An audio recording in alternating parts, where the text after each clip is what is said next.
Hi నమస్తే. మనం గోమాత గోశాల ప్రకృతి వ్యవసాయ క్షేత్రం మన గోమాతలతోటైతే ఈరోజు అడవికి రావడం జరిగింది.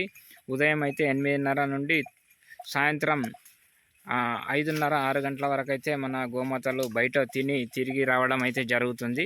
మన హిందూ సనాతన ధర్మం ప్రకారం అయితే మనం గోమాతలను రక్షించుకోవాలనే ఉద్దేశంతో మేమైతే ఈ కార్యక్రమాన్ని ఎంపిక చేసుకోవడం జరిగింది. ఈ పూర్తిగా అడవిలో ఆకులు అలంలు తిని తిరిగి వస్తాయి.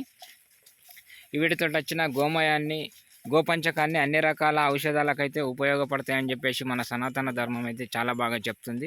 కాబట్టి వీటిని మనం కాపాడాలనే ఉద్దేశంతో అయితే మేము 126 గోమాతలను కాపాడుతున్నాం. వీటితో వచ్చిన గోమయాన్ని పిడికలు మరియు గోపంచకంతో ఇంటి శుద్ధికి ఒంటి శుద్ధికి అయితే అన్ని రకాల ఉత్పత్తులను మనం తయారు చేస్తున్నాం. గోమయంతో అయితే వర్మి కాంపోస్టు, ఘనజీవామృతం, జీవామృతం తయారు చేస్తున్నాం. ఇవి కూడా అందరూ వాడి గోమాతలకు గ్రాసం కోసం సహాయం చేస్తారని చెప్పేసి మేము ఈ వీడియో అయితే చేయడం జరుగుతుంది. జై గోమాత.